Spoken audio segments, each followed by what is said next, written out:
तो आइए जो चर्चा हम लोग की छूट गई थी पहले उसको कवर करते हैं और तब आगे बढ़ते हैं। अब तक जितना समझा है ईश्वर दर्शन में, तो वो हम लोगों ने देखा कि अलग अलग विचारक एक ही बात को अलग अलग ढंग से समझने की कोशिश कर रहे हैं। और अगर इसमें देखें तो बहुत महत्वपूर्ण नाम है और वह है शंकर का, शंकराचार्य का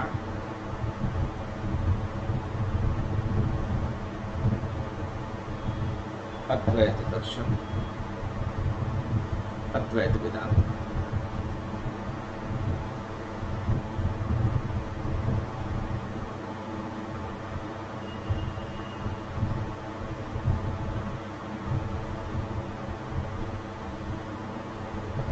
शंकराचार्य का अद्वैत वेदांत क्या है? अद्वैत का मतलब है कि दो नहीं है, यानी कि दो तत्व नहीं है, या फिर द्वैत नहीं है। द्वैत नहीं होने का मतलब है कि दो नहीं है। तो ये उसी दर्शन को लेकर के आगे बढ़ते हैं शंकराचार्य। शंकराचार्य कहते हैं कि अद्वैत नहीं है। ज्यादातर लोग क्या मानते हैं? द्वैत कहां पर मानते हैं? द्वैत तब होता है जब यह जगत और ब्रह्म अलग अलग हों, या फिर द्वैत का एक अर्थ ये हो सकता है कि जीवात्मा और ब्रह्म अलग अलग हों, यानी कि कम से कम दो तत्वों की उपस्थिति। मैं ऑब्लिक कर रहा हूं, आप एंड समझिएगा, मैं एंड ही बना देता हूं। तो ये दो तत्व नहीं है, हर बार यह एक ही तत्व की ओर इशारा किया जाता है कि ये दो अलग अलग तत्व नहीं है, बल्कि यह एक ही तत्व है। एक ही तत्व के दो अलग अलग स्वरूप जो है आपको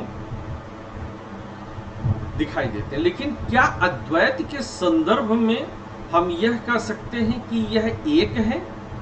तो ऐसा कहना जो है शंकराचार्य के दर्शन के संदर्भ में गलत है। ये यह जरूर कहते हैं एक है, यह अवधारणा गलत है। आप लोग को बोर्ड दिख रहा है ना? बोर्ड दिख रहा है? हाँ जी सर। ठीक है। तो एक है ये भी नहीं कह रहे, बस ये कह रहे हैं कि दो नहीं है। तो क्या है? तो कहते हैं कि अद्वैत का जो निर्वचन होगा, एक शब्द आप पकड़ करके चलिएगा, निर्वचन। निर्वचन का मतलब एक तरह से होता है व्याख्या। आप लोग को निर्वचन शब्द ही मिलेगा। तो कहते हैं कि यह निषेध मुख से ही संभव है, निषेध मुख संभव है। यह स्पष्ट तौर पर इस बारे में कुछ नहीं कहा जा सकता कि अगर हम ये कहने की कोशिश करेंगे नहीं हम जानते हैं कि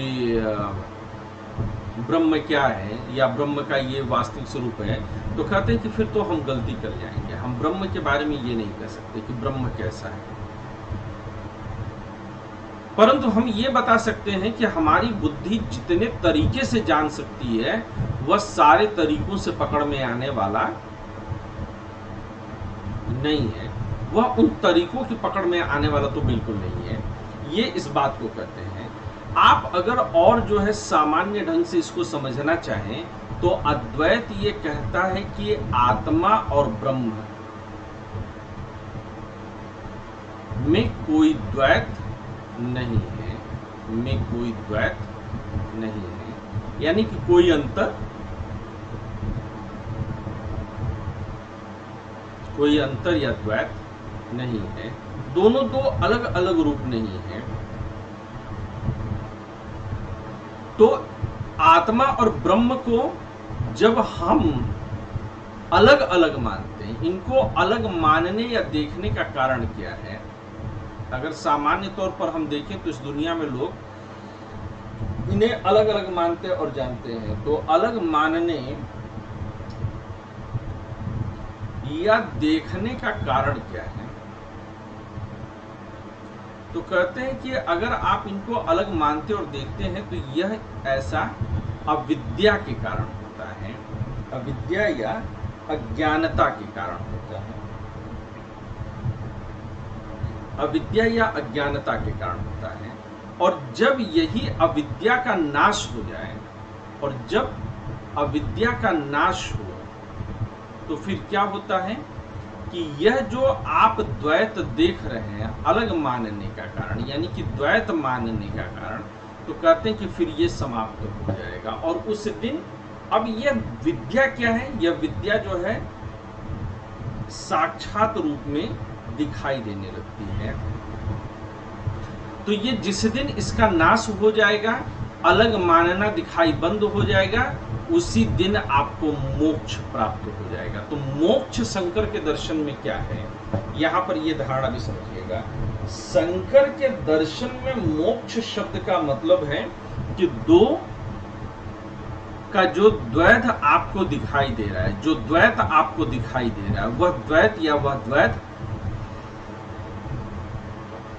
समाप्त हो जाए। अब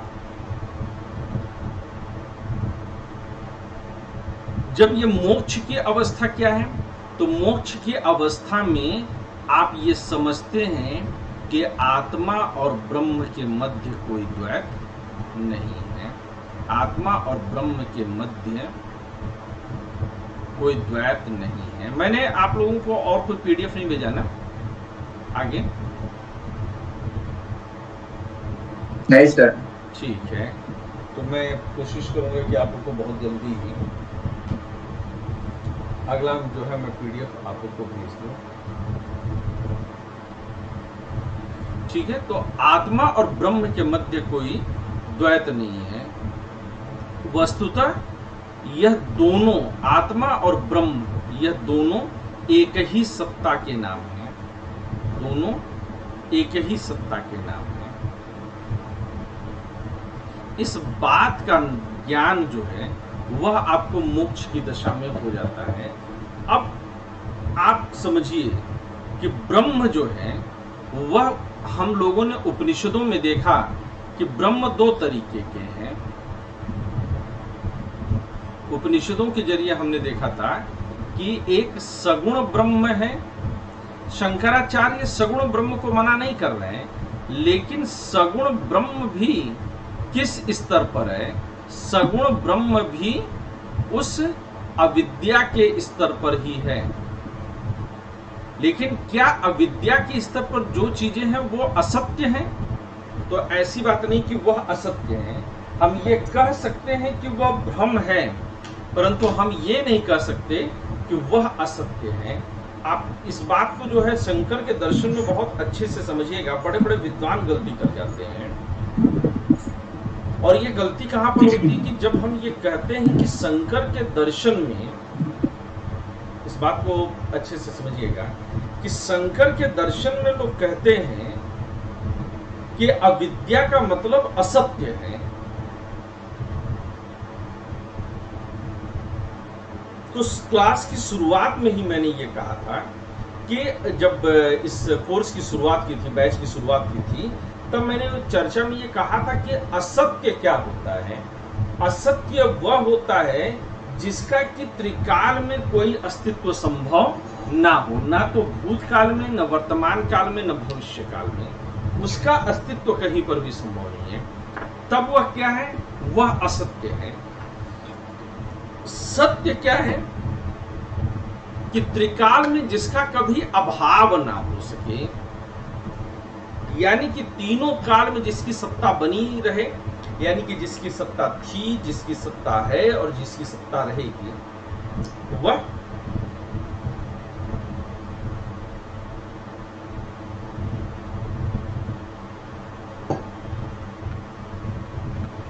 त्रिकाल में है, उसकी सत्ता बनी रहेगी। तो अविद्या के स्तर पर क्या होता है? अविद्या के स्तर पर यह होता है कि यहां पर भ्रम होता है। और भ्रम क्या है?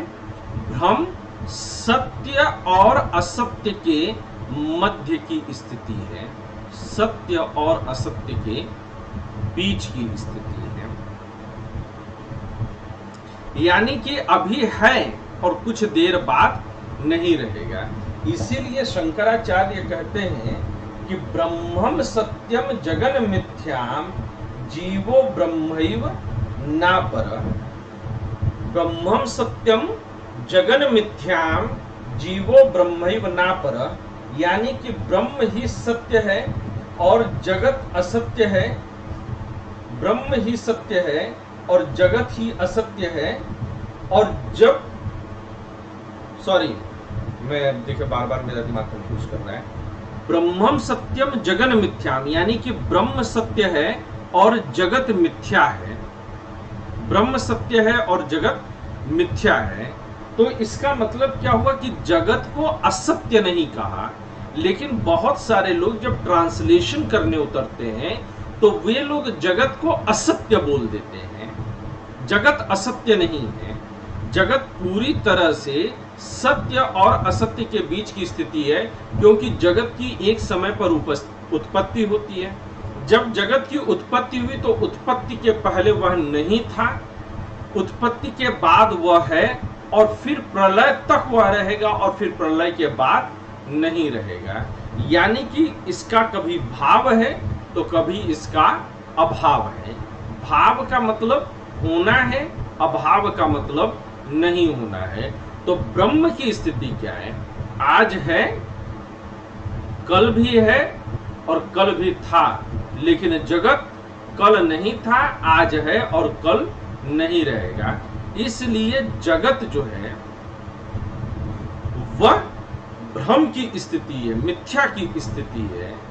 और ये जो सगुण ब्रह्म है, यह सगुण ब्रह्म भी अविद्या के स्तर पर ही है। जब विद्या प्राप्त हो जाएगी, अविद्या का नाश हो जाएगा, तब हम ये समझ पाएंगे कि हम जिस रूप में ईश्वर को पूज रहे हैं वह रूप सही नहीं है। अब निर्गुण ब्रह्म कैसा? सगुण ब्रह्म तो वही है जिसके अंदर 6 तरह के जो है ऐश्वर्य हैं, इसको आप ईश्वर भी बोल सकते हैं। लेकिन निर्गुण कैसा है? निर्गुण जो है ब्रह्म है वह निर्विकल्पक है। निर्विकल्पक शब्द की मैंने पहले जो है परिभाषा बताई है कि निर्विकल्पक किसे कहते हैं। यह निर्विकल्पक है, यह निराकार है, यानी कि जिसका कोई आकार नहीं है, और यह अवर्णनीय है, यानी कि जिसका वर्णन नहीं किया जा सकता है। निर्विकल्पक का मतलब यह है कि जिसका कोई ऑप्शन नहीं है या फिर जिसका कोई डिटर्मिनेंट नहीं है। जब भी हम किसी चीज के बारे में व्याख्या करते हैं तो हम उसे कुछ विकल्पों में, कुछ सीमाओं में बांधते हैं। जैसे मेरे हाथ में ये पेन है, तो यह पेन, इसकी एक लंबाई है, एक चौड़ाई है, तो एक लिमिटेशन हमने दी कि इतनी बड़ी होती है, यह ये काम कर सकती है और वो काम नहीं कर सकती है, यह काली है या सफेद नहीं है। तो इस तरह से इस पेन को हमने कई विकल्पों के माध्यम से समझा है, कई डिटरमिनेंट के माध्यम से समझा है। क्या ये बात समझ में आ रही है आपको कि हम इसको डिटरमिनेंट के माध्यम से समझते हैं?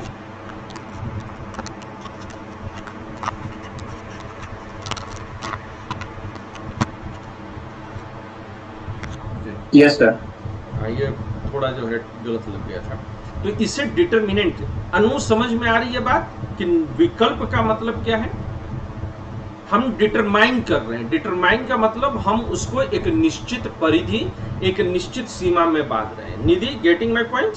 निर्विकल्पक तो निर्विकल्पक क्या होगा कि जिसको कोई लिमिट, कोई परिधि या किसी विकल्प के जरिए समझा ना जा सके, उसे हम निर्विकल्पक कहेंगे। निराकार क्या है? उसका कोई आकार नहीं। अच्छा, एक बात और ये पर समझिएगा, जिसका आकार होगा, लॉजिकली सोचिएगा, तो उसका आकार एक सीमा के बाद नहीं भी होगा। आकार की एक लिमिट होती है ना हमेशा, कि यहां पर आकार मेरा ये आकार है तो मैं इतना दूर में हूं, फिर इसके बाद मैं नहीं हूं। तो जो निराकार होगा वह निर्विकल्पक भी जरूर होगा। निराकार कभी सविकल्पक नहीं हो सकता है, और यह अवर्णनीय है, इसका वर्णन नहीं कर सकते हम। इसलिए क्या कहते हैं? कहते हैं कि इसकी व्याख्या जो होती है अवर्णनीय है, इसलिए इसके बारे में जो कुछ भी कहेंगे,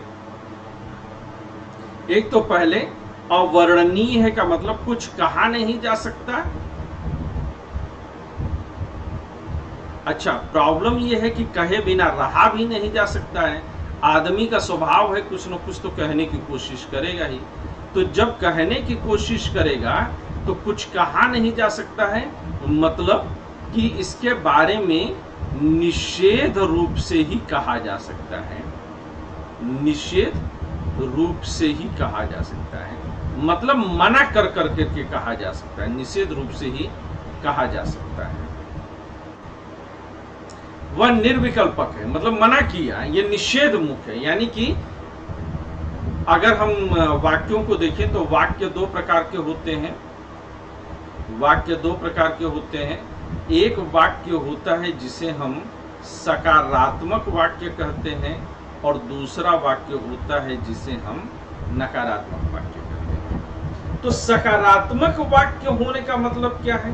सकारात्मक वाक्य होने का मतलब यह है कि हम किसी चीज के बारे में कुछ स्वीकार करें, और नकारात्मक को ही निषेधात्मक भी कहते हैं। चूंकि मैं आप लोग की हिंदी पर थोड़ा सा जो है भरोसा रखता हूं, इसलिए मैं सारे पर्यायवाची वगैरह लेकर के चल रहा हूं।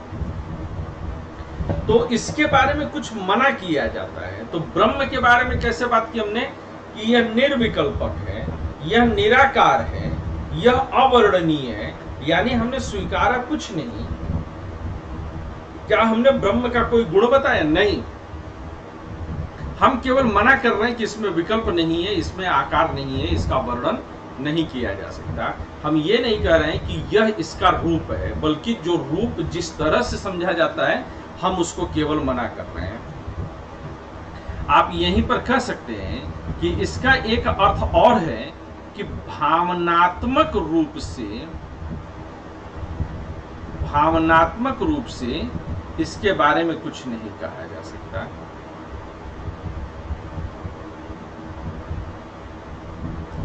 भावनात्मक रूप से इसके बारे में कुछ नहीं कहा जा सकता।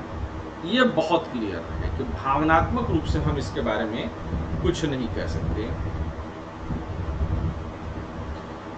और यहां पर हमने कल भी चर्चा की थी, लास्ट क्लास में भी चर्चा की थी कि जब यह सगुण रूप में आता है, जो हम ऊपर लिख रहे हैं, तो यह भक्त के हृदय को सहलाता है। यह कहता है भक्त से कि तुम चिंता मत करो, मैं हूं। ये सगुण निर्गुण का मैंने अभी अंतर किया था, सगुण निर्गुण।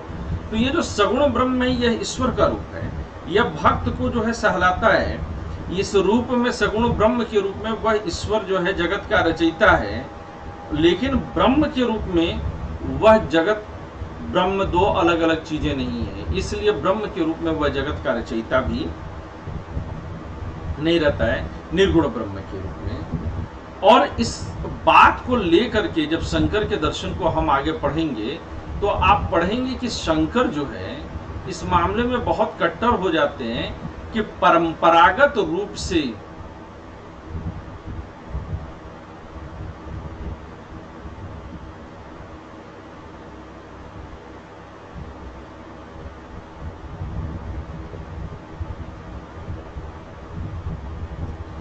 ईश्वर के बारे में जो कुछ भी कहा गया है,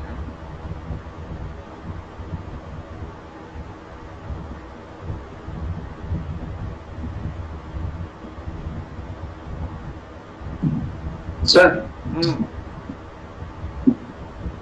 एक पता नहीं चला ब्रह्म, ये जैसे कि आपने बोला था कि ब्रह्म में ये सब में है, तो सगुण ब्रह्म में आपने अभी बोला कि सहजने की बात, यानी कि अभी आपने बोला कि उसको अपने ब्रह्म खुद होता है, तो वो कैसा निषेध मुक्त?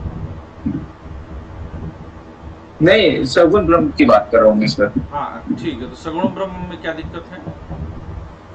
सर दिक्कत यही है कि जब ब्रह्म हम में ही है तो ईश्वर की पूजा हम क्यों करें? ईश्वर हमारी की खुद की पूजा हम क्यों करें? जब ब्रह्म हम में है तो ईश्वर की पूजा क्यों करी जाती है? तो केवल पढ़ लेने से नहीं ना माना जाएगा कि आपने पढ़ लिया तो आप ऐसा मान लीजिए। आप क्या उस स्तर तक उसको समझ पा रहे हैं? क्या वह अनुभूति आपको हुई? अनुभूति नहीं हुई और आपने केवल मान लिया, तो उससे बात तो बनेगी नहीं कि आपने पढ़ के देख लिया।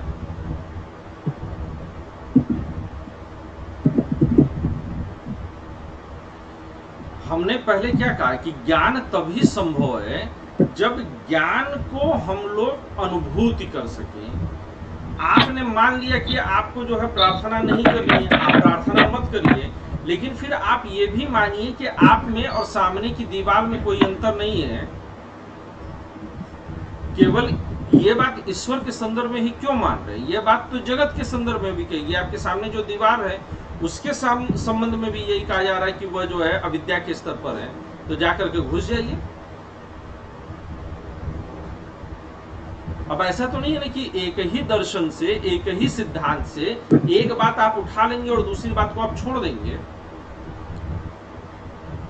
तो जब तक आपके पास उस विद्या की सही अनुभूति ना हो जाए तब तक शंकराचार्य भी कहते हैं कि भज गोविंदम हे मूढ़ मते तो भज गोविंदम। शंकराचार्य ये लिखते हैं। इसका मतलब क्या है कि भज गोविंदम हे मूढ़ मते तो भज गोविंदम। इसका मतलब ये है कि प्रातः काल तो भज गोविंदम, कि तुम सुबह सुबह के समय गोविंद का नाम जपो। अरे मूर्ख, तुम गोविंद का नाम जपो। यहां तक कि कृष्ण की जो अच्छी आराधनाएं होती हैं वह स्वयं शंकराचार्य ने कृष्णाष्टकम के नाम से लिखी है। और पार्वती जी से, भगवान शिव से उन्होंने माफी मांगी है कि कहीं अगर मेरी पूजा पद्धति में कोई गलती रह गई हो तो उसे आप माफ कर दीजिएगा। और ये जब लोग नवरात्रि में पूजा करते हैं तो जब देवी क्षमा स्तोत्रम पढ़ते हैं तो वो शंकराचार्य का ही लिखा हुआ है। तो शंकराचार्य जिन्हें की वह अनुभूति थी वह यह मानते हैं कि वह सगुण ब्रह्म आपको सुख देता है, वह भक्तों की करुणा सुनता है। लेकिन अगर आप उसके परे जा सके इस दर्शन के, तो आप बेशक मानिए, आप खुल करके कहिए कि हमें नहीं मानना है। शंकराचार्य आपका जो है हाथ पैर नहीं पकड़ लेंगे। लेकिन जब तक कि आपको ये दुनिया में है, ये दुनिया दिखाई दे रही है, इस दुनिया को आप इसके सुख से सुखी और इसके दुख से दुखी होते हैं, तब तक आपको ईश्वर की प्रार्थना करनी चाहिए।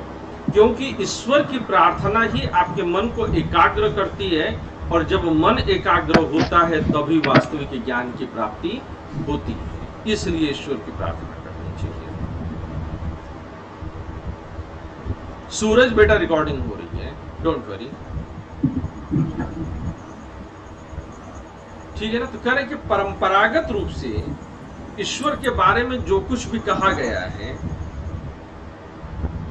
या जो भी, हाँ बोलो बेटा।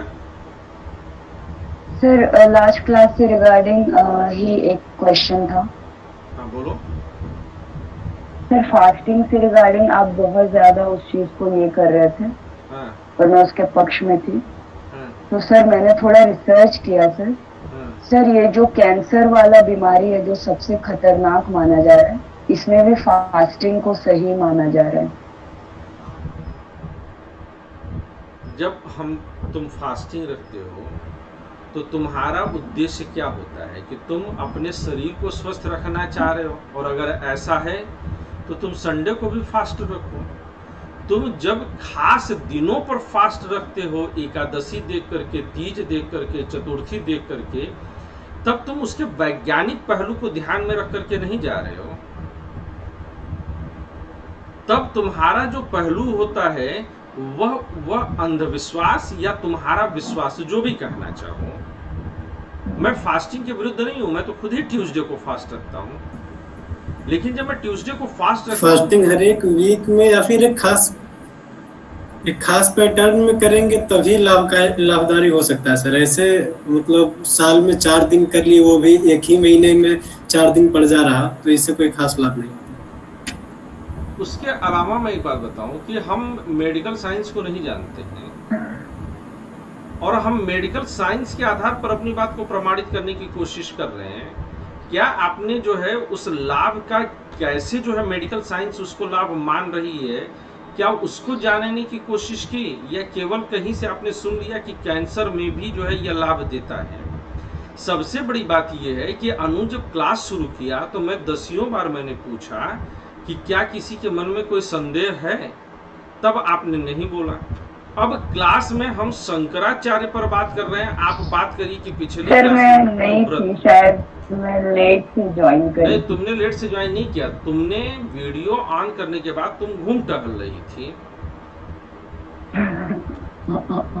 ठीक है ना?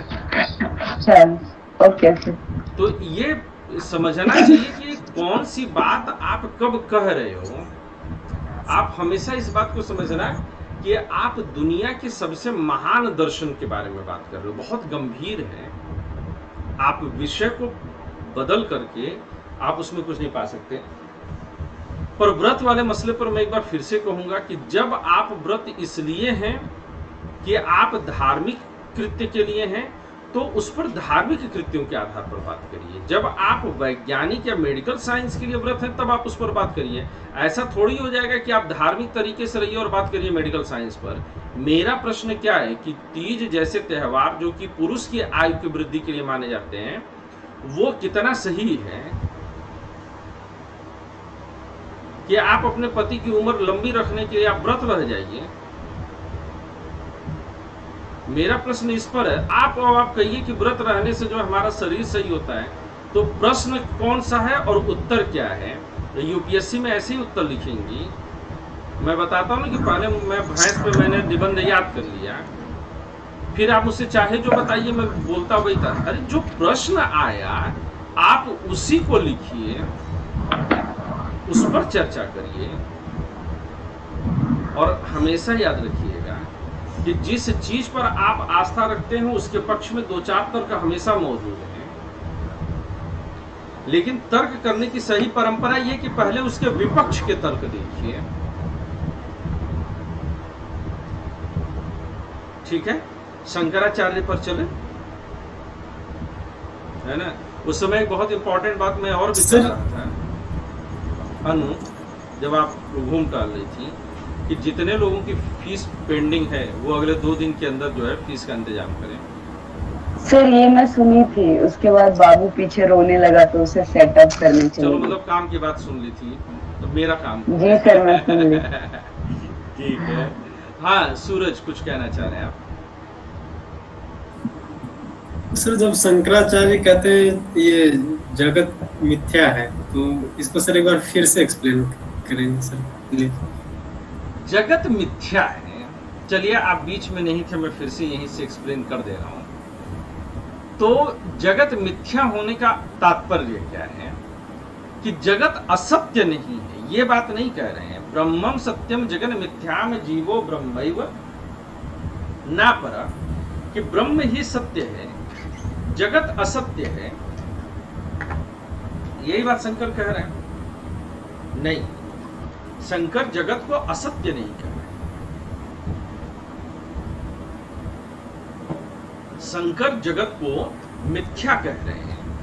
तो यानी कि शंकर के दर्शन में असत्य और मिथ्या तो अलग अलग चीजें हैं। जब बिल्कुल क्लास नई नहीं थी, पहला दूसरा दिन था, तो मैंने वहां पर यह बताया था कि शंकर के दर्शन में सत्य किसे कहेंगे और असत्य किसे कहेंगे।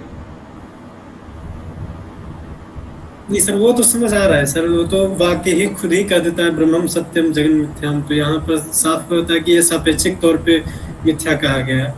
लेकिन सर ये जो उसमें तर्क जो था कि मतलब पृथ्वी जब ये धरती जब नहीं थी तब ये जगत नहीं था शुरुआत में, और फिर जगत बाद में, प्रलय के बाद में नहीं होगा। सर ये थोड़ा सा नहीं बच पाया मुझे। अगर ये जगत असत्य होता तो क्या होता? असत्य होता तो ना भूतकाल में होता, न वर्तमान में होता, न भविष्य में होता। परंतु हम जानते कि वर्तमान में तो जगत है ना, इसी जगत में तो बैठ करके जगत के बारे में हम जो है बात कर रहे हैं, तो वर्तमान में तो जगत है। तो अगर 3 कालखंडों में से किसी एक कालखंड में भी जगत है तो हम जगत को असत्य कैसे मान सकते हैं? सही बात है ना मेरी शंकर जी सर, वो तो ठीक है सर, वो मेरा सवाल नहीं था सर। अभी पूरा सुन लीजिए। और इसी तरह से अगर जगत सत्य होता तो ये मैं ये बता रहा हूं कि ना तो यह सत्य है ना यह असत्य है। यह मिथ्या का मतलब यह सत्य और असत्य के मध्य की एक स्थिति है। मिथ्या कहने का तात्पर्य यहाँ पर क्या है कि ना तो यह एकदम एक्सट्रीम सत्य है ना एकदम एक्सट्रीम असत्य है, बल्कि यह सत्य और असत्य के मध्य की स्थिति है, और इसी मध्य की स्थिति को यहाँ पर मिथ्या कहा गया है। मिथ्या शब्द जो हमने बचपन से सुनते आए हैं उसका मतलब हम लोग नहीं सर, वो मेरा सवाल है सर कि जगत सत्य क्यों नहीं है? क्योंकि ये तीनों काल में नहीं है। सर इसको कैसे मतलब जगत की कैसे कह सकते हैं कि तीनों काल में नहीं? जगत कैसे है तीनों काल में, यही प्रश्न है ना। अगर हम इस चीज को कहें कि जगत तीनों काल में है तो इसका ये हम मतलब मान लेंगे कि यह जगत शाश्वत है, और जो चीज शाश्वत होगी वह कभी परिवर्तनशील नहीं होगी। क्योंकि अगर परिवर्तन है, हम ये मानते हैं कि कोई चीज परिवर्तन है, हो रही है, तो जो आज अस्तित्व में है परिवर्तन होगा तो अस्तित्व में नहीं रहेगी। फिर हम लगातार इस बारे में भी चर्चा करते हैं कि जगत की उत्पत्ति हुई और जगत के रचयिता ईश्वर हैं। अगर हमने ये मान लिया कि जगत शाश्वत है तो इसका मतलब कि यह जगत जो है वह ईश्वर की रचना नहीं है। हमने ये भी मान लिया कि फिर यह कभी समाप्त भी नहीं होगी। क्या वैज्ञानिक रूप से भी आपके मानने के लिए तैयार है कि यह जगत कभी दुनिया खत्म नहीं होगी? सर मैं सिर्फ दर्शन के हिसाब से चल रहा हूँ, दर्शन विज्ञान को इसमें नहीं ला रहा। मैं दर्शन विज्ञान दोनों को जोड़ रहा हूँ। अगर विशुद्ध दर्शन से भी चलिए तो दर्शन भी तो यह मानता है कि दुनिया की एक समय में उत्पत्ति हुई और दुनिया एक समय पर जाकर के खत्म होगी। जितने भी दर्शन के सिद्धांत हैं वो सब उत्पत्ति और प्रलय पर चर्चा करते हैं। सर इस कथन का आधार क्या होगा सर कि मतलब प्रलय के बाद धरती ये जगत खत्म हो जाएगी? प्रलय का मतलब ही है कि जगत खत्म हुआ। प्रलय शब्द का अर्थ ही यह है।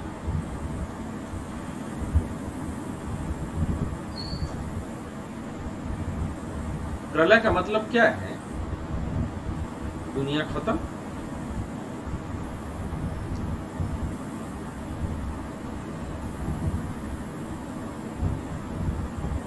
ठीक है ना सूरज बाबू?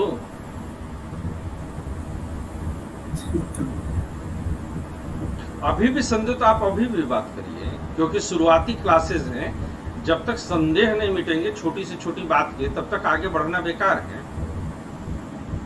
सर किसी पुराण में, शायद मत्स्य पुराण में यह वर्णन किया गया है कि मतलब प्रलय काल में वो मत्स्य के रूप में भगवान का अवतार होता है और वो जगत को बचाते हैं। पुराण में तो पुराण में जब प्रलय हो जाएगी, दुनिया समाप्त हो जाएगी, तो भगवान फिर नहीं, इसका मतलब कि एक नई उत्पत्ति होगी उसके बाद, और वो नई उत्पत्ति फिर खत्म होगी। इसका मतलब कि दुनिया पैदा होती है। पुराण के हिसाब से भी चलिए तो दुनिया पैदा होती है, दुनिया खत्म होती है, दुनिया पैदा होती है, दुनिया खत्म होती है। इसका मतलब कि जिसमें दुनिया खत्म होती है उसमें दुनिया नहीं होती, और तब तक नहीं होती है जब तक कि नई दुनिया फिर से पैदा न हो जाए। सर तो उसमें प्रलय के बारे में जो बताया गया है सर, वो इस तरह से है कि मतलब सबको मत्स्य जो मतलब ये मछली का अवतार था भगवान का, वो सबको बचा के पुराणों में लेके जो जाते कुछ हैं कहा अपने गया में है, सवार पुराण लेके। दर्शन नहीं है। पुराणों में कही गई बातें प्रतीकात्मक रूप से इस तरह से कही जाती हैं कि बेसिक तौर पर एक कहानी के तौर पर वो आपके दिमाग में बस जाए। या तो आप ये मान रहे हैं कि पुराण में कही गई बात उसी तरह से सत्य है जिस तरह से वो कही गई है। तो क्या ये कितनी बड़ी मछली नहीं हो सर। सकती है कि सबको अपने पेट में रख ले, बल्कि वो एक प्रतीक होगा ना। जैसे कि आज गणेश चतुर्थी है, जी सर। तो अब गणेश जी का जो रूप है वह एक सिंबल है, एक प्रतीक है। वह प्रतीक किस चीज का है कि भगवान गणेश की जो है सूंड है। सूंड किस चीज का प्रतीक है? सूंड इतना बलशाली है कि वह भारी से भारी लट्ठे को उठा सकती है। सूंड इतनी संवेदनशील है कि वह घास की तिनके या सुई को भी उठा सकती है। तो यानी कि अगर आपको ताकत दी गई है तो ताकत के साथ उसमें संवेदनशीलता होनी चाहिए। संवेदनहीन ताकत नहीं होना चाहिए। बहुत बड़ा सर दिया गया है, हाथी जितना बड़ा सर, वह एक और सिंबल है। हाथी जितना बड़ा सर क्यों दिया गया है? हाथी जितना बड़ा सर इसलिए दिया गया है ताकि वो कहने का मतलब है कि बुद्धि और तर्क आपके जीवन में प्रचुर मात्रा में होने चाहिए। फिर कान जो है सूप जैसे दिए गए, बहुत बड़े बड़े कान, यानी कि सुनने की क्षमता आप में खूब होनी चाहिए। बहुत बड़े कान का मतलब है सुनने की क्षमता होनी चाहिए। और हाथी के कान देखिए तो वो सूप के समान होती है। तो सुनिए सब कुछ, लेकिन अंदर क्या लीजिए? तो सूप का गुण है कि आप उसमें से अच्छी चीज को चुनिए और बाकी चीजों को बाहर कर दीजिए। इसी तरह से जब कृष्ण जन्माष्टमी थी तब भी मैंने कृष्ण के रूप पर भी चर्चा की थी। कृष्ण जो माखन चुराते हैं उसका क्या मतलब है? कृष्ण गोपियों के संग है उसका क्या मतलब है? तो these are the symbols. Actually हम पूजा कर लेते हैं हाथ जोड़ करके, गणपति बप्पा मोरिया, अगले साल भी लो करिया। हम बोल तो देते हैं कि मराठी में लो करिया मतलब जल्दी आओ, पर हम उसके तो सिंबल सर क्या हम पुराण की लिखी हुई सभी बातों को असत्य मान सकते हैं क्या? नहीं, बिल्कुल नहीं है। तुम क लिखती हो, तुम ख लिखती हो, तुम ग लिखती हो, तो ये क ख ग क्या है? ये सिंबल्स हैं, ये प्रतीक ही तो हैं, ये अपने आप में कुछ नहीं है। लेकिन क्या क ख ग को सिंबल होने के नाते मानना मना कर दें हम? आपके घर में आपके पिताजी की फोटो टंगी हुई है सामने, वो एक प्रतीक है। हाँ जी सर। तो क्या उसके प्रति डिसरिस्पेक्ट शो कर सकती हैं आप? नहीं सर।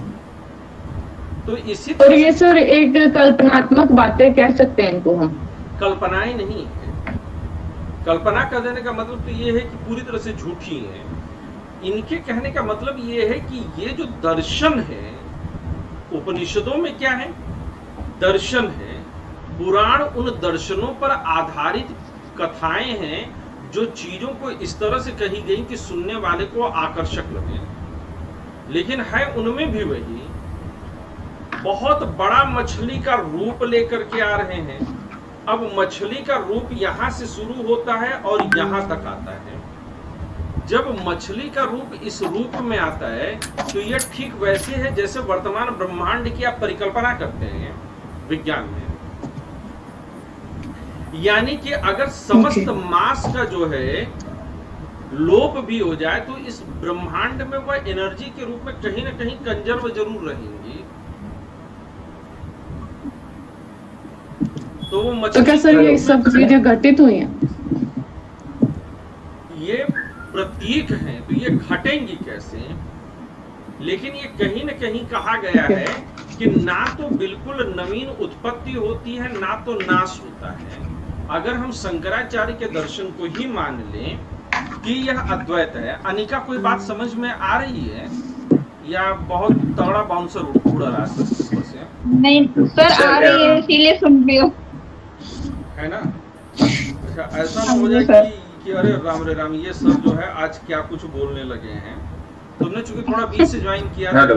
इसको सुनना तुम बाद में, ठीक है सर, ओके। ठीक है? हेलो। हाँ बोलो ना। हाँ सर, जैसे कि प्रलय की बात हो रही थी, तो सूरज जी ने कहा कि मछली के बारे में जिक्र किया। तो हर एक आप धर्म के ग्रंथों में देख सकते हो, तो हर एक ग्रंथों में प्रलय के बारे में तो बताया गया है, बट प्रलय को अलग रीति बताया गया है। यानी कहीं पे नदी आएगी, कहीं पे मछली आएगी, कहीं पे ईसा मसीह का दोबारा जन्म होगा। ऐसा क्यों सर? कि जहाँ पे एक ही जो भगवान सही में जो होते लोग तो रेगिस्तान एक ही में बात रहते हैं वो मछली की कल्पना करेंगे कैसे? अच्छा, रेगिस्तान में रहते हैं, अब बट मैं ऐसा तो होता ही नहीं है। नहीं, मैं आपको बहुत सही चीज बताऊं। जब हिंदी में साहित्य रचा गया, संस्कृत में साहित्य रचा गया, तो उस साहित्य में, कविताओं में प्रकृति का वर्णन खूब झूम करके आया। केवल प्रकृति पर कितनी कविताएं लिख दी गई। लेकिन जब अरब के रेगिस्तान में कविता लिखना चाहा, तो वो हमेशा किसी लड़की की खूबसूरती का ही जिक्र करता है। वो फूल की पर जो है कविता नहीं लिखेगा, क्योंकि उसके लिए खूबसूरती लड़की में ही सिमट जाएगी। लेकिन हिंदुस्तान में जब बैठ करके लिखेगा तो उसके लिए जो है खूबसूरती के मायने अलग हो जाएंगे। साउथ में जब लोग मूर्ति बनाते हैं तो सारे देवता एकदम काले होते हैं, और जब वही मूर्ति अगर मान लीजिए कश्मीर में कोई बनाएगा या अंग्रेज बनाएगा तो उनका देवता देखिए कितना गोरा बना है, खूब गोरा चिट्टा है। तो ऐसा क्यों है? क्योंकि हम सर मेरा कहने का, हाँ बोलो। मेरा मतलब ये था कि भगवान होते ही तो सबका तो अलग अलग नहीं बोलते ना, ये ऐसा होगा, ऐसा होगा, ऐसा होगा। सब में तो एक बात होती होगी ना कॉमन, जहाँ पे ऐसा हो सकता है। पहले की बात कौन लिखी? जिसने भी भगवान के बारे में बोला तो वह क्या है कि वह अपने मन को, भगवान का अगर एक रूप होता तो बता दिया जाता, तब उसको निर्गुण और निराकार क्यों कहते? निर्गुण और निराकार तो अविद्या के कारण कहा जा रहा है ना मेरे भैया। जब सही जानकारी प्राप्त हो जाएगी तो तुम चुप हो जाओगे। ईश्वर की जिसे जानकारी प्राप्त हो जाती है वह बोलता नहीं है, वह चुप होता है। आप देखिए कि जितने बड़े बड़े ऋषि, महात्मा, पीर, पैगंबर हुए हैं, वह ज्यादातर चुप रहते हैं। तो सर जैसे कि मोहम्मद साहब ने कुरान लिखा, तो कुरान में बताया गया, यही बात बताई गई। ईसा मसीह के थ्रू बाइबल आई, तो बाइबल में ईसा मसीह ने यही कहा है कि मेरे आने के बाद प्रलय होगा।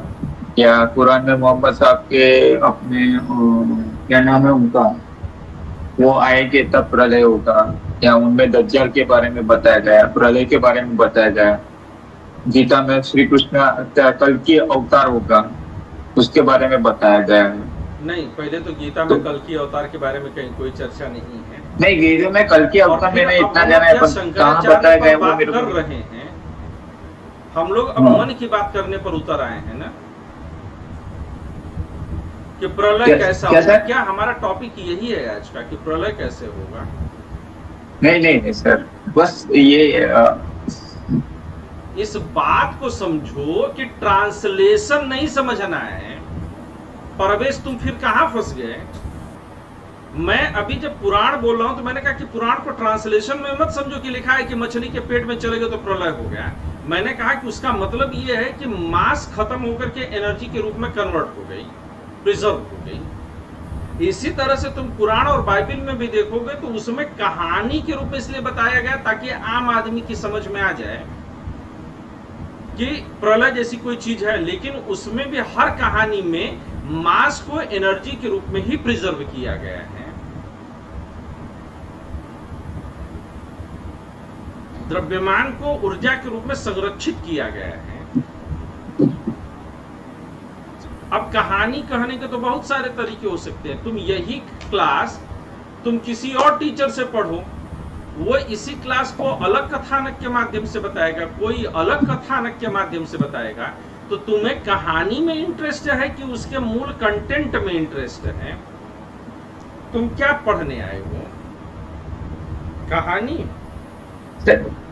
सर आपने आगे बोला था, पहले बोला था कि हाँ कहानी में बताया गया है, बट सच्चाई होगा, ऐसा आपने ऐसा बोला था कि धर्म ग्रंथ में लिखा वो सत्य। यार तुम इस बात को क्यों नहीं समझ रहे हो कि जो सीधे सीधे शब्द लिखे जाते हैं वो सच्चाई नहीं होती है, उनके अंदर छिपी भावना सत्य होती है। मैंने तुम लोग को कितनी बार कहा कि किसी भी दर्शन को समझने के लिए घूंघट उठाने का या नकाब हटाने का सिद्धांत अप्लाई करो, लिफ्टिंग द वेल। कितनी बार मैंने क्लास में मना किया कि ट्रांसलेशन सत्य नहीं है, मना किया है ना क्लास में। तुम फिर कहां फंसे ट्रांसलेशन में कि गीता में लिखा हुआ है, कुरान में लिखा हुआ है। गीता और कुरान में जो चीजें लिखी गई हैं वो एग्जैक्टली उसका वही मायने है या पूरे गीता और कहानी का कोई अन्य मायने है? क्या मैंने सत्य को समझने के 3 सिद्धांतों का जिक्र क्लास में किया है? Yes sir. और क्या मैंने ये कहा है कि वेद, उपनिषद, पुराण या किसी भी धार्मिक ग्रंथ का अर्थ सीधे उसके ट्रांसलेशन से नहीं समझा जा सकता? उसको एक संपूर्ण रूप में समझा जाना चाहिए। तो अभी तुम जो मुझसे चर्चा कर रहे हो, ये टीवी पर चर्चा करोगे तो वहां पर ज्यादा बढ़िया है, इट्स गुड देयर। लेकिन यहां पर जब गंभीर दूसरी चीज, आप शंकर के दर्शन पर बात कर रहे हैं तो शंकर के हिसाब से बात करेंगे ना। आपको क्या सत्य पा लेना है 3 महीने की क्लास में?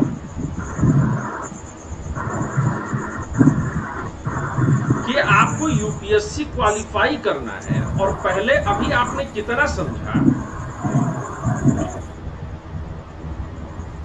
4 दिन भी जो है ढंग से नहीं समझा, और आपका दावा है कि कुरान में लिखी गई बात को आप समझ गए हैं, जिसके लिए खुद मोहम्मद साहब को इतने साल तपस्या करनी पड़ी। परवेज उसको 4 क्लास में समझ गए। तो अब परवेज इस बात को सुनने के बाद लग रहा है कि मूर्ख बोलता है और विद्वान चुप रहता है। Yes sir. कंटेंट को समझो, कहानी को नहीं, ट्रांसलेशन नहीं। और गीता में कल्कि भगवान का कोई जिक्र नहीं है। अरे कम से कम 50 सर कल्कि का, अब तू सर कल्कि की बात, शंकराचार्य माथा ठोक लेंगे अपना।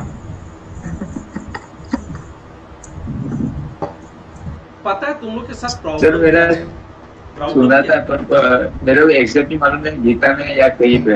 अरे मेरी बात सुनो, तुम लोग की प्रॉब्लम क्या है कि तुम लोगों ने कहीं से कुछ सुन लिया, थोड़ा बहुत कहीं से पढ़ लिया, और पढ़ा भी नहीं है, यूट्यूब वगैरह से ही सुना है, और या फिर घर में नहीं सर मेरा पढ़ा और चुप पढ़ा है, और उसी को तुम लोगों ने जो थोड़ा सा पढ़ रखा है उसी को तुम लोगों ने पूरा सच मान लिया है। और तुम लोगों के अंदर ये बात बैठ गई है कि तुम लोग जान गए हो संबित पात्रा की तरह। मेरे साथ ऐसा नहीं है, बस हम तर्क लेके उसको तुम्हारा सर। प्रश्न वैलिड था, तुम्हारा प्रश्न तो शंकराचार्य के जिस दर्शन को लेकर के था वो बहुत वैलिड था। लेकिन अब कल्कि महाराज को खुदा दो, उसी में कल्कि महाराज भी परेशान होंगे कि अरे बेटा हमको काहे खुदा दिए, मोहम्मद साहब को खुदा दिए, ईसा मसीह को खुदा दिए। सर आप बोले ना कि गीता में नहीं है कल्कि का जिक्र, तो है कहाँ सर? ये जानना था बस। नहीं अभी नहीं जानना, अभी शंकराचार्य को जानो। ठीक है सर। एक बात समझना कि जब दर्शन पढ़ रहे हो तो आईएएस पास करने के लिए पढ़ रहे हो। दर्शन इसलिए थोड़ी पढ़ रहे हो कि तुम लोग को मोक्ष मिल जाए। तुम लोग का तो एटीट्यूड देख करके लग रहा है कि सीधे मोक्ष ही है। अब यहाँ पर हम क्या बात कर रहे थे? हम लोग बात कर रहे थे कि परंपरागत रूप से ईश्वर के बारे में जो कुछ भी कहा गया है या ईश्वर के अस्तित्व को सिद्ध करने के लिए जो भी तर्क दिया गया है, जैसे पिछली क्लास में आप लोगों ने पढ़ा था कि न्याय दर्शन में जो है ईश्वर को सिद्ध करने के लिए तर्क दिया गया है, याद है ना? तो वहां पर तो कहते कि जो भी तर्क दिया गया है उन सारे तर्कों का जो है शंकराचार्य जो है खंडन करते हैं। शंकराचार्य क्या करते हैं? खंडन करते हैं। वो उनको मानने के लिए तैयार नहीं है। अब कैसे खंडन करते हैं इस पर चर्चा हम लोग आगे करेंगे, ठीक है? और उनको ये भी बताते हैं कि ईश्वर को आप तर्क के आधार पर सिद्ध नहीं कर सकते। अब देखिए, कहीं न कहीं बुद्ध के करीब जा रहे हैं, ये कह रहे हैं कि ईश्वर को तर्क के आधार पर सिद्ध नहीं किया जा सकता। बुद्ध भी कहते हैं कि ईश्वर जैसी चीजों को आप तर्क के आधार पर नहीं पा सकते, तर्क के आधार पर सिद्ध नहीं किया जा सकता। जब आप वेस्टर्न फिलॉसफी पढ़ेंगे तो वहां पर भी जब आप विटगेन्स्टीन को पढ़ेंगे तो भी यही बात आएगी कि ईश्वर जैसी चीजों को तर्क के आधार पर सिद्ध नहीं किया जा सकता है। ईश्वर तर्क के आधार पर सिद्ध नहीं है, तो फिर ईश्वर की सिद्धि होती कैसे है? तो कहते हैं कि ईश्वर का सिद्ध होना यह होता है श्रुति प्रमाण से। श्रुति प्रमाण से। श्रुति प्रमाण क्या है? कि जैसे भारतीय दर्शन में कई तरह के प्रमाणों की चर्चा मिलती है, भारतीय दर्शन में कई तरह के प्रमाण मिलते हैं। जैसे कि एक प्रमाण की चर्चा हम लोग पीछे क्लास में कर चुके हैं, प्रत्यक्ष प्रमाण। प्रत्यक्ष प्रमाण क्या है, परवेज बताओगे?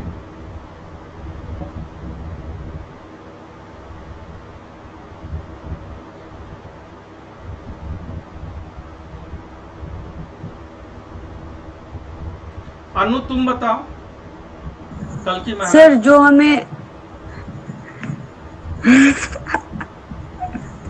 हाँ। सर जो हमें प्रत्यक्ष रूप में दिखाई दे रहा है वो।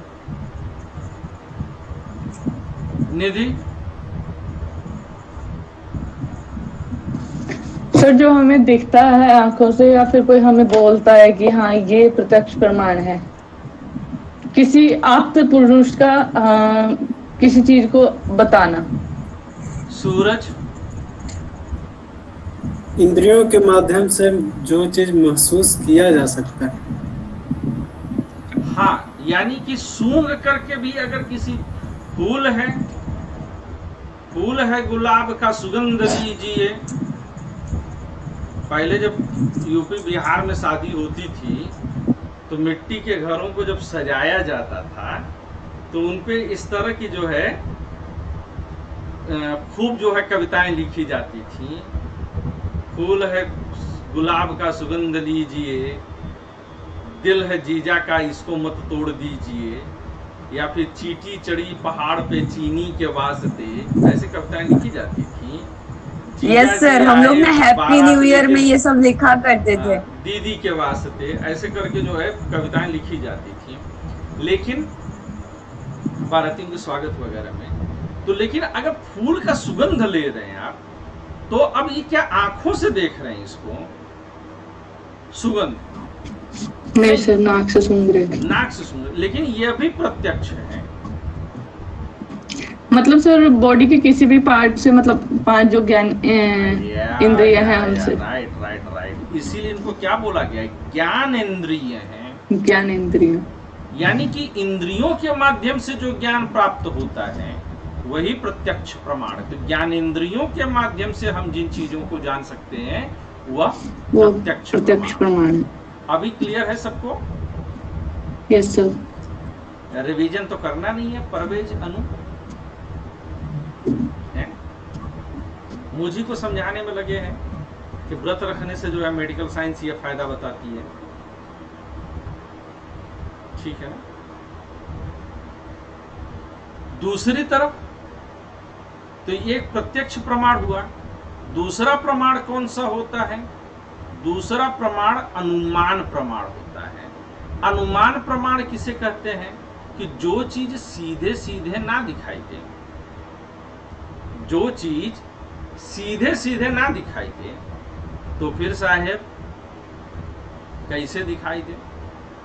तो कहें कि किसी अन्य आधार पर हम उसको जान सकें, जैसे दूर पहाड़ी से उठता हुआ धुआं देख करके अंदाजा लगा लीजिए कि पहाड़ी पर आग है। यत्र यत्र वह्निं तत्र तत्र धूम्रस्य, जहां जहां धुआं है वहां वहां आग है। तो जहां जहां धुआं, अब आज के जमाने में गैस सिलेंडर वाले जमाने में होते, एलपीजी के जमाने में तो आग लग जाती लेकिन धुआं ना मिलता। पर सर आज जैसे पहाड़ों में कहीं जंगलों में आग लग जाती है तब तो दिखता ही है धुआं। हाँ, तो हम ज्यादातर कभी भी धुआं उठता है बड़े मात्रा में तो हम ये समझ जाते हैं ना कि वहां आग लगी है। वो सर हम अनुमान ही लगाते हैं, अगर जैसे धुआं है वहां पे आग नहीं है तो अनुमान लगाते हैं कि आग रही होगी वहां पे शायद। हाँ, नहीं, तो भी धुआं है। आग रही होगी जब तक धुआं है तब तक। अगर आग रही होगी तो अब धुआं कहाँ है? धुएं को देख करके कि अगर धुआं है तो आग जरूर होगा। बिना आग के धुआं नहीं हो सकता। बिना धुएं की आग हो सकती है लेकिन बिना आग के धुआं नहीं हो सकता, इसलिए धुआं उठा तो आग जरूर होगी। हम सर इसका भी तो अनुमान लगा सकते हैं सर, जैसे जमीन में कहीं पानी है तो यहाँ पे या तो वर्षा हुई होगी। अनुमान केवल एक ही जगह थोड़ी होता है, अनुमान तो कई जगह होता है। कीचड़ हुआ है तो बारिश हुई होगी। ओके, सही है ना? हाँ जी सर, बिल्कुल। खूब अच्छा नंबर ला करके पास हुआ है तो जाहिर सी बात है बढ़िया जो है सिलेक्शन हुआ है, तो जाहिर सी बात है कि उसने जो है आशीष सर से पढ़ा होगा, ये भी अनुमान लगाया जा सकता है। बिल्कुल सर। नहीं, मार्केटिंग भी तो जरूरी है ना। अनु कहती है कि सर आपको मार्केटिंग करने नहीं आती है, तो आई एम लर्निंग। सर मैंने MBA मार्केटिंग से किया मैंने भी किया हुआ है। सर मार्केटिंग ये नहीं होता कि आप मतलब किसी भी चीज को आप किस तरीके से रिप्रेजेंट कर रहे हो, बस वही मार्केटिंग होता है। आपसे कितने लोग सहमत हो रहे हैं वो बात मैटर करती है। तो ये अनुमान है, अनुमान प्रमाण हो गया। तो कहते हैं कि तीसरा एक प्रमाण प्रत्यक्ष प्रमाण हो गया। अनुमान सर मेरे अकॉर्डिंग मार्केटिंग का मतलब होता है जो दिखेगा वही बिकेगा। हो गया। ये भी सत्य है। अब मैं श्रुति प्रमाण पढ़ाऊं? बिल्कुल सर, आ जाओ। तो श्रुति प्रमाण हो गया। तो प्रत्यक्ष प्रमाण, अनुमान प्रमाण, श्रुति प्रमाण। श्रुति शब्द का जो शाब्दिक अर्थ है वह क्या है? सुनना। क्या है? सुनना। तो क्या सुन करके जो प्रमाण माना गया, इसका कहने का मतलब यह है? तो क्या है? नहीं, श्रुति शब्द का सुनना का मतलब जो है यह नहीं है, बल्कि महत्वपूर्ण है कि चाहे सुन लीजिए और चाहे पढ़ लीजिए। तो पहले के जमाने में किताब नहीं छपती थी, तो किताबें लोगों की जुबान पर रटी रहती थी, तो एक पीढ़ी से दूसरे पीढ़ी पर ये टहलती थी, जुबान पे, इस जुबान से उस जुबान पर टहलती थी। तो इसलिए जितनी भी किताबें हैं तब श्रुति रूप में ही थी, सुनकर के ही जो है समझी गई। तो क्या सबकी बात जो है मान ली जाएगी? तो कहे नहीं, केवल उन्हीं की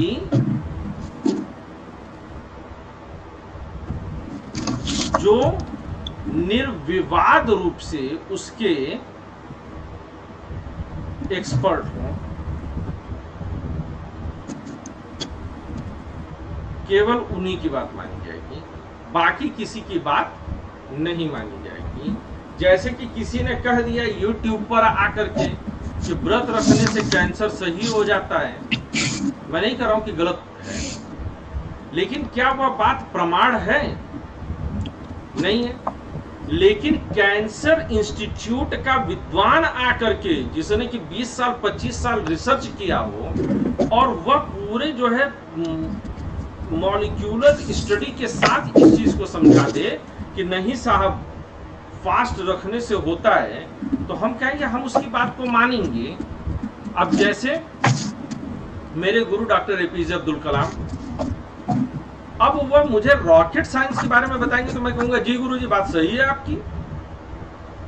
वो कोई किताब अगर उनके अगेंस्ट में जाएगी तो हम कहेंगे किताब गलत है। मनमोहन सिंह अर्थव्यवस्था के बारे में अगर मुझे कहेंगे तो मैं कहूंगा कि ये मेरे लिए श्रुति प्रमाण है। लेकिन मनमोहन सिंह रॉकेट साइंस के बारे में मुझसे कुछ बोलेंगे तो क्या मैं मनमोहन सिंह को जो है श्रुति प्रमाण मानूंगा? नहीं मानूंगा। और doctor APJ Abdul Kalam rocket science मुझे बतावे तो मैं मानूंगा, वो मुझे को अर्थव्यवस्था बतावे तो भी मैं मान लूंगा? नहीं मानूंगा, है ना। तो जो विषय का निर्विवाद विशेषज्ञ और छोटा मोटा नहीं, आशीष सर वेद के बारे में जो बतावे मान लिया जाएगा? नहीं माना जाएगा। आशीष सर वेद के एक्सपर्ट नहीं है।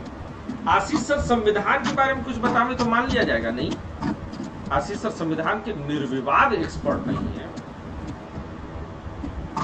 आशीष सर इस तरह से किसी भी विषय के श्रुति प्रमाण नहीं हो सकते।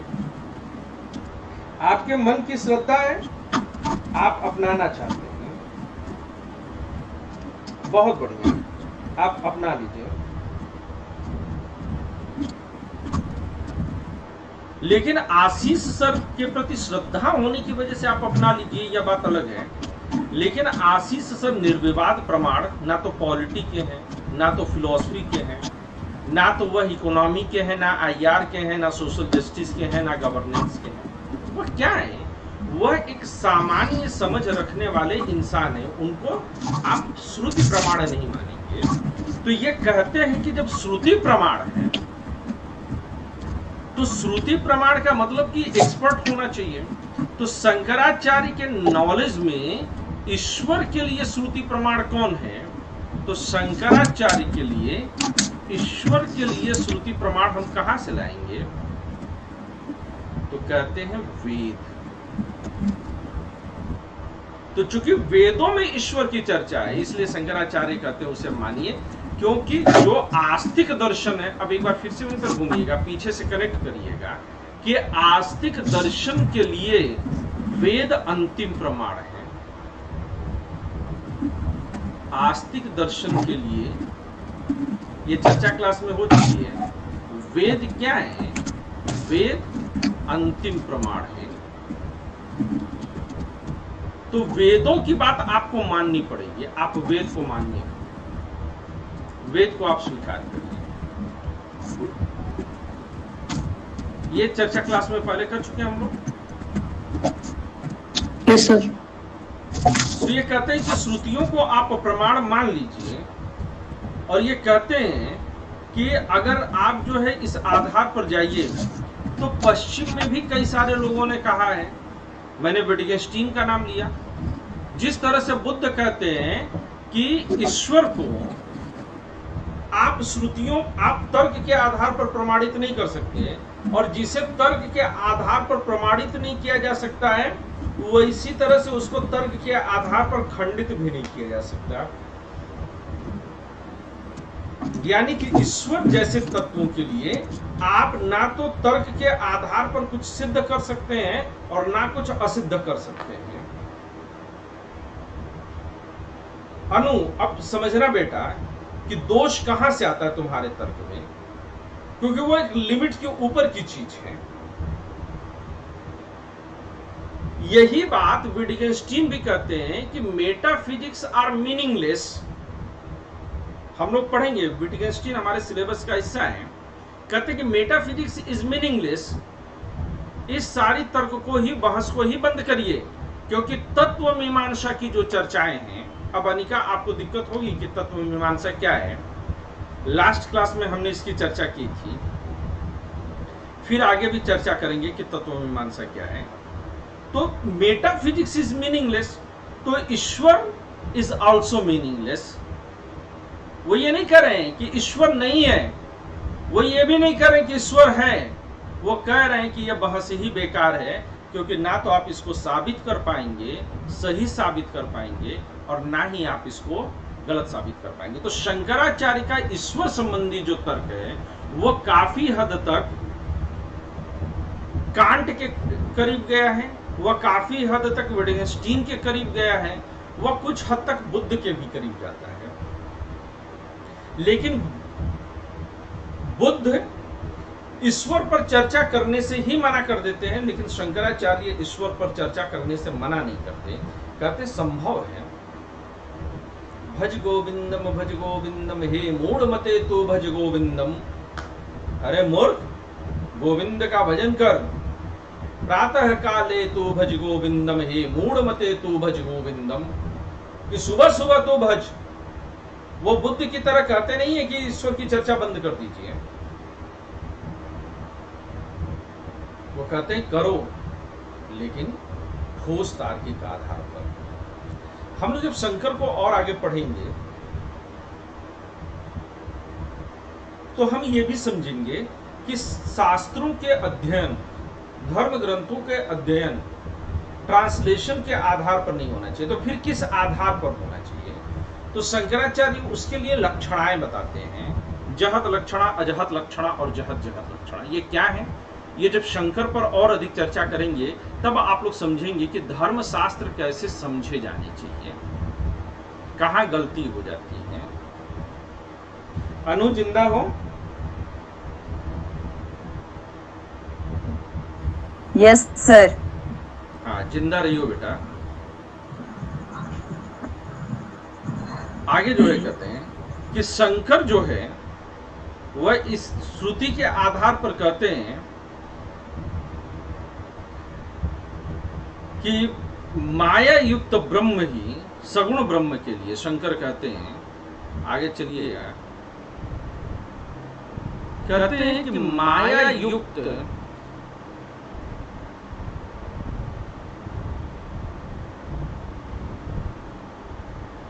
ब्रह्म ही सगुण ब्रह्म है। अब माया, शंकर के दर्शन में माया और अविद्या एक ही चीज है। माया और अविद्या को एक ही सेंस में इस्तेमाल करते हैं, यानी कि निर्गुण ब्रह्म, हम इसको कैसे एक सूत्र के रूप में बना सकते हैं? निर्गुण ब्रह्म प्लस अविद्या या माया इज इक्वल टू सगुण ब्रह्म। यानी कि अविद्या के कारण ही यह हमको सगुण ब्रह्म के रूप में दिखाई देता है, लेकिन सगुण ब्रह्म निर्गुण ब्रह्म से अलग नहीं है। सगुण ब्रह्म और निर्गुण ब्रह्म दो अलग अलग चीजें नहीं है। सगुण ब्रह्म और निर्गुण ब्रह्म एक ही सिक्के के दो पहलू हैं, एक ही सत्ता है, दो अलग अलग सत्ताएं इनकी नहीं है। ये बात समझ में आ रही है? एक ही सत्ता के दो पहलू हैं। सर, अविद्या की जगह हमेशा माया शब्द का इस्तेमाल करना सही होगा सर?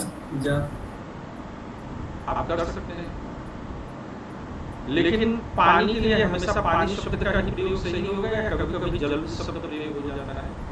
पानी ही जीवन है या जल ही जीवन है? हो जाता है सर। मतलब जैसे अब कोई दार्शनिक, कोई मतलब महान दार्शनिक अगर जैसे चार्वाक को ही ले ले, वो अगर ये ईश्वर को मानने से ही इनकार करते हैं तो उनको अविद्या से नवाज देना सही। एक चीज सुनो, तुम्हारी उम्र में आज तक जो है ये बात समझ में नहीं आती है कि चार्वाक ही महान दार्शनिक क्यों नजर आते हैं? नहीं सर, मेरे लिए कोई महान नहीं, मतलब अभी अचानक से उदाहरण के तौर पे चार्वाक है, क्योंकि इधर चार्वाक का चर्चा चल रहा है। अच्छा ठीक है, टॉपिक पे आओ। हाँ बोलो।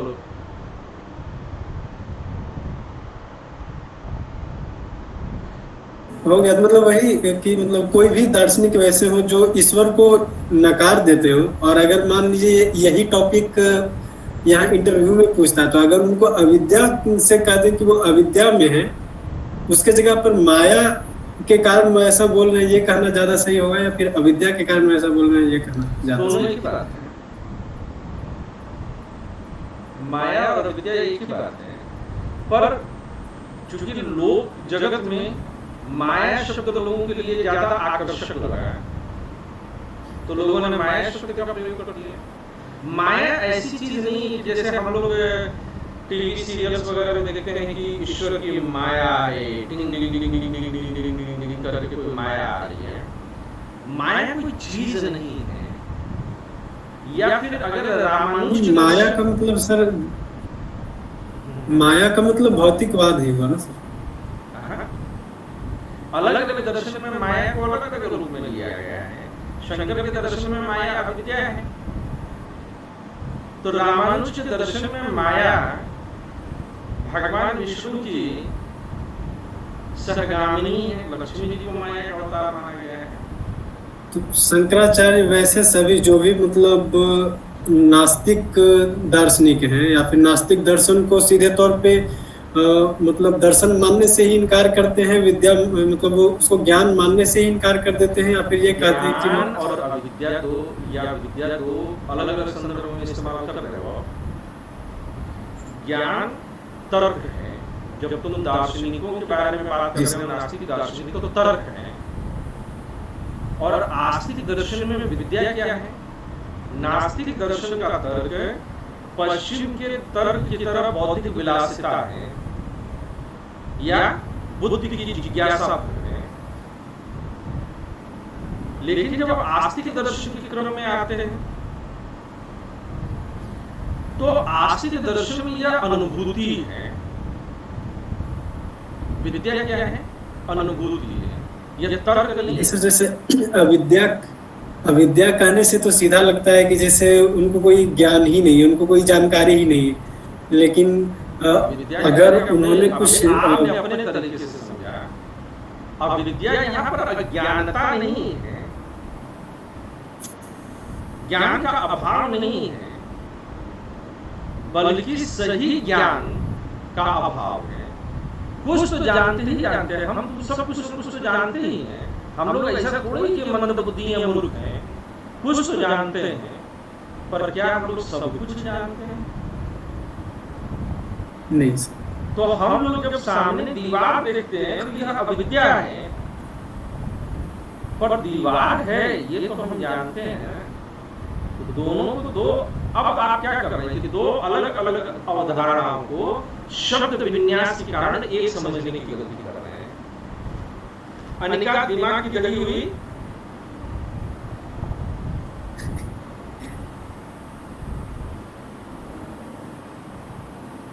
आगे बढ़े शंकर के दर्शन में। जी सर। ये जो बात मैं सूरज के साथ कर रहा हूँ, ये बाकी सबकी समझ में आई? परवेज, अनु, निधि? हाँ जी सर, समझ आए। पर सर हर जगह पे विद्या को अलग। अनु बोलिए अनु आप। सर निर्गुण ब्रह्म प्लस अविद्या या फिर माया इज इक्वल टू सगुण ब्रह्म कैसे बन गया? क्योंकि जब पूरा नहीं जाना सगुण ब्रह्म में क्या है, तुमसे अलग कोई बैठा है, चक्र लेकर के बैठा हुआ है, शंख बजा रहा है, उसके हाथ में रस्सी है, उसके हाथ में चक्र है, उसके हाथ में कमल है, तो तुमसे अलग है। तो तुमसे अलग होना एक द्वैत है। सगुण ब्रह्म में क्या है? सगुण ब्रह्म में द्वैत है, निर्गुण ब्रह्म में अद्वैत है। तो द्वैत क्यों है? क्योंकि दो अलग अलग चीजें मानते हैं। तो निर्गुण ब्रह्म के साथ और दो अलग अलग चीजें कब मानते हैं? दो अलग अलग चीजें हम तभी मानते हैं कि जब हम अविद्या से ग्रसित होते हैं। हम अविद्या से ग्रसित हैं, इसलिए हमने दो चीजें मानी। तो निर्गुण वास्तविक क्या है? निर्गुण है। तो आईना रख दिया सामने। अब आईना सामने है तो क्या सामने वाली चीज सही है, सामने वाली चीज गलत है? न सामने वाली चीज सही है, न तो सामने वाली चीज गलत है। सही गलत का फैसला वहां पर नहीं है।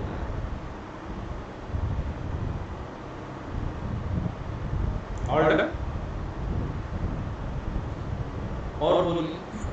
Yes sir clear. हाँ नहीं, अब आप कुछ कहना चाह रहे थे। सर बस ये कहना चाह रही थी कि विद्या और अविद्या को देखने वाले की दृष्टि में है कि वो क्या किस वे में उसको ले रहा है अविद्या को। नहीं, विद्या और अविद्या देखने वाले की दृष्टि नहीं है। नहीं सर, वो क्या सोच रहा है, मतलब अविद्या को वो किस, जैसे कि सूरज ने बोला कि विद्या अविद्या को मतलब हम कह सकते हैं कि वो बिल्कुल अज्ञानता है, उस वे में कह रहे थे। जैसे आपने समझाया कि विद्या को हम पूरी तरह से नहीं कह सकते कि भी हम बिल्कुल अज्ञानी हैं।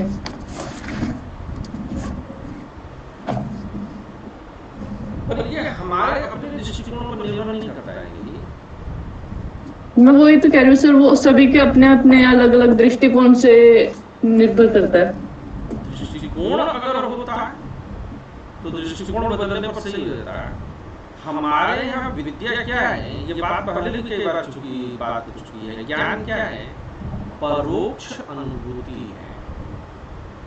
क्या है? परोक्ष अनुभूति, साक्षात अनुभूति। परोक्ष नहीं, अपरोक्ष अनुभूति। हम उसको एक्सपीरियंस करते हैं। परोक्ष नहीं कहेंगे, परोक्ष का मतलब हो जाता है इनडायरेक्ट, बट डायरेक्ट अनुभूति है। और डायरेक्ट जो एक्सपीरियंस करते हैं वो सीधे सीधे हमारे अपने अंतःकरण की अनुभूति है।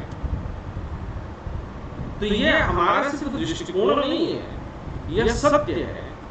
तो जब सत्य है तो वह विद्या है। लेकिन जब तक हम विद्या को समझ नहीं ले रहे हैं तब तक ही वह अविद्या है। यह मेरा दृष्टिकोण पर नहीं है, यह मेरा सत्य है। मैं अभी नहीं जानता हूँ। अगर केवल मैं दृष्टिकोण बदलूं, नहीं यार ये सब जो है, तो क्या इससे मैं निर्गुण ब्रह्म को जान गया?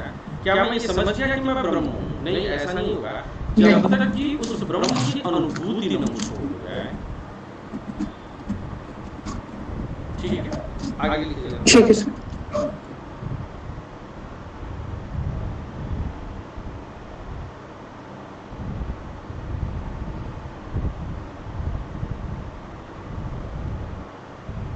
रामानुज के दर्शन में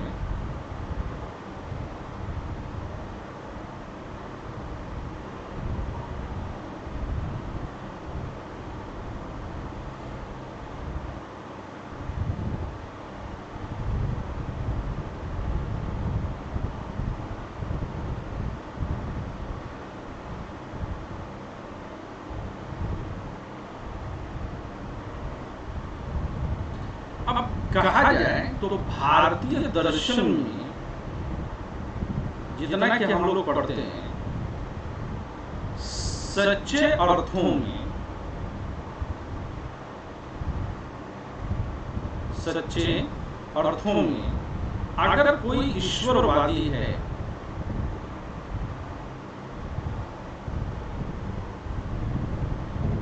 तो वह कौन है? रामानुजाचार्य ही है। क्योंकि ईश्वर में इनकी अटूट आस्था है। और वो भी कैसे? सगुण ब्रह्म के रूप में है। ये कहते हैं कि ईश्वर ही परम सत्ता है।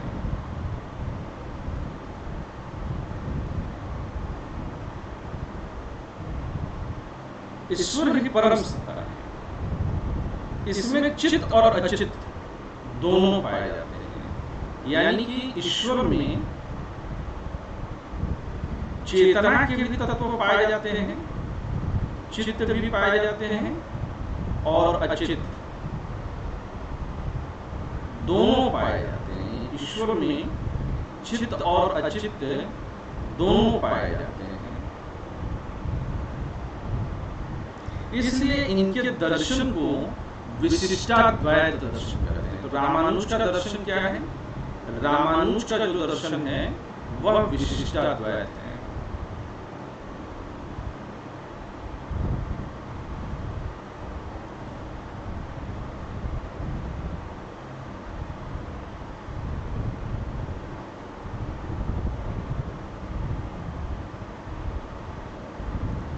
क्या दर्शन है? विशिष्टाद्वैत। यानी कि यह विशिष्ट अद्वैत है। कैसा है ये विशिष्ट अद्वैत है। विशिष्ट अद्वैत का मतलब क्या हो गया कि यह एक है और इसके अंदर दो हैं, ये चित्त है और ये अचित्त है। हालांकि इन दोनों के मिलने से ही यह बनता है। या आप इसको और अच्छा रिप्रेजेंट करना चाहते हैं तो ये कहिए ये चित्त है, मैं इसको थोड़ा और सही ले जाऊं, और इसको कहिए कि ये अचित्त है। तो एक चित्त है और एक अचित्त है। तो ईश्वर कैसा है रामानुज का? रामानुज का ईश्वर ऐसा है, ये इसका सही रिप्रेजेंटेशन है कि जिसमें चित्त भी है अचित्त भी है, यानी कि हैं तो एक ही ईश्वर के अंश, लेकिन दोनों फिर भी अलग अलग जो है रहते हैं। जैसे एक शरीर का ही हिस्सा हमारे हाथ और पैर दोनों है, हाथ पैर दोनों है, तो कहते हैं कि दोनों हाथ और पैर हैं। लेकिन क्या ये शरीर से भिन्न है मेरे? तो कह नहीं, शरीर का हिस्सा होने के बावजूद भी हाथ अलग है, पैर अलग है। इसी तरह से चित्त और अचित्त दोनों ही क्या है? दोनों ही ईश्वर का हिस्सा है। और जो इनका ईश्वर है रामानुज का,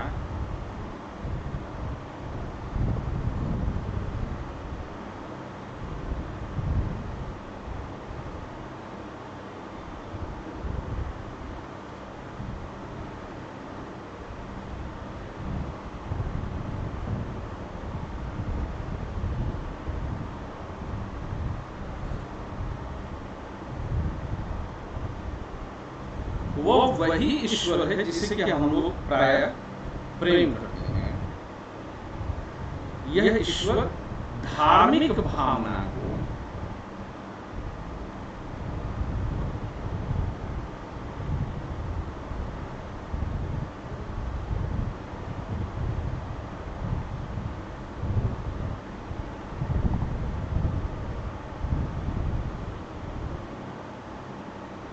पूर्णतः सक्षम है। तो यह जो आपकी धार्मिक भावना है, उस धार्मिक भावना को यह शांत करता है। यह व्यक्तित्व पूर्ण है। यह कैसा है? यह व्यक्तित्व पूर्ण है। यानी कि आज की तारीख में जैसे हम ईश्वर को देखते हैं, चार भुजाधारी, पेट है, नाक है, मुंह है, जैसे व्यक्तित्व की परिकल्पना में ईश्वर को देखा जाता है। रामानुज का जो ईश्वर है वह भी उसी रूप में है। यह व्यक्तित्व पूर्ण दर्शन है, ईश्वर है। और इस व्यक्तित्व पूर्ण ईश्वर में हम लोग पहले भी चर्चा कर चुके हैं, सभी महान गुण बसते हैं। सभी महान गुण इसके अंदर बसते हैं और यह अपने भक्तों की इच्छाओं पर, मांगों पर उदारतापूर्वक विचार करता है। ठीक है यहाँ तक की बात? इसको समझने में किसी को दिक्कत हुई? रामानुज को समझने में नहीं हुई?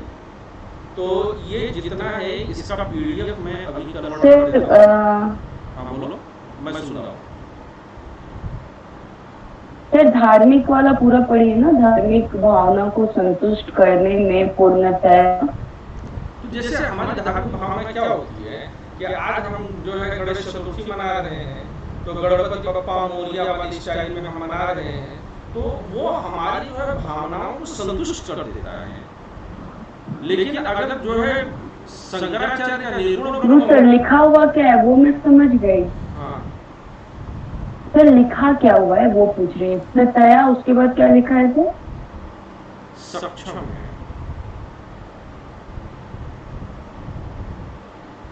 मैंने अब तक क्लास में जो बोर्ड पर लिखा है वो सब मैं पीडीएफ में आपके साथ शेयर कर रहा हूँ।